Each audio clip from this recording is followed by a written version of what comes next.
صاحب زکوٰۃ اب جیسے جو دین بیزار طبقہ ہے یا ایک خاص قسم کا طبقہ جو اس وقت بہت زیادہ تیزی سے اپنی تبلیغ کر رہا ہے اور طرح طرح کے وساوس جو ہے وہ مسلمان ذہنوں میں ڈال رہا ہے، وہ یہ کہہ رہا ہے کہ یہ جبر ہے، یہ ٹیکس ہے جو ہر مسلمان سے جو ہے وہ زبردستی اس کے مال سے لیا جا رہا ہے، اس کے بارے میں ارشاد فرمائیں۔ دیکھیں اس حوالے سے ایسے لوگ بالکل عقل کے اندھے ہیں۔ دنیا کا کوئی بھی نظام ہے، کوئی بھی سسٹم ہو، وہ اپنے لوگوں سے کچھ نہ کچھ ٹیکسز لیتے ہیں اور وہ جس کو لوگوں ہی پہ خرچ کرتے ہیں۔ جس طرح کہ آج فیس ہم پہلے جو غنڈہ ٹیکس کا تھا، جگہ ٹیکس تھا، وہ تصور اب نہیں ہے، بلکہ لوگوں سے ٹیکس لے کر وہ لوگوں ہی پہ خرچ کیا جاتا ہے۔ یہ ہمارے سامنے اس کی مثالیں ہیں کہ یہ جتنے بھی یہ ترقی ممالک ہیں ان سب کے اندر یعنی جیسے کہ وہ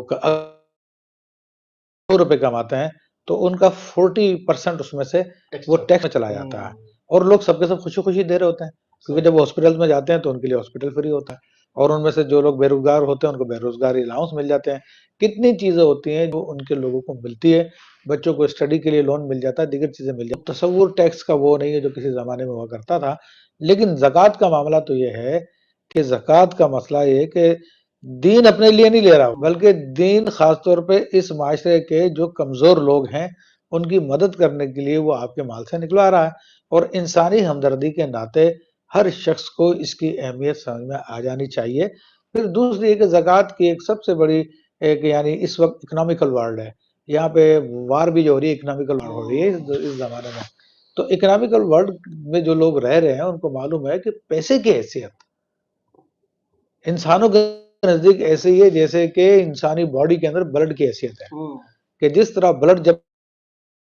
رہتی ہے اور جس جس مقام پر وہ بلڈ رکتا ہے تھرامبوسس بنتے ہیں اور اس کے کلاٹس بنتے ہیں، تو وہاں پر باڈی کے اندر درد شروع ہو جاتا ہے، تکلیف شروع ہو جاتی ہے، اور وہی جو ہے پھر کینسر کا سبب بھی بن جاتی ہیں وہی چیزیں۔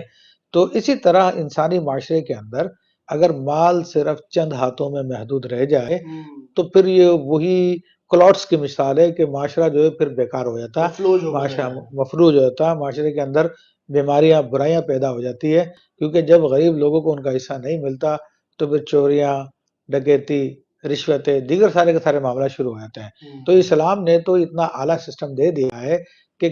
اللہ کی طرف سے یہ حکم آ گیا ہے کہ بھائی تم اپنے مال کو روک کے مت رکھو، بلکہ تمہارے اپنے بھائی بہن، اپنے رشتہ دار، عزیز و اقارب میں یا جس کو تم جانتے ہو ان کی تم اپنی زکوٰۃ کے ذریعے مدد کرو۔ اس سے ایک تو معاشرے کے اندر پیسہ سرکولیٹ ہوتا رہے گا، معاشرہ اچھے طریقے سے چلتا رہے گا، دوسرا پھر جو اس کا افیکٹس ہیں وہ یہ کہ تمہارے اپنے مال میں اضافہ ہوگا۔ یعنی کہ زکوٰۃ گویا ایک تو مال جو دے رہا ہے اس کا مال بھی بڑھا رہا ہے، اور دوسرا معاشرے کے اندر جو غربت ہے یا جو تنگی ہے اس کو بھی ختم کر رہی ہے۔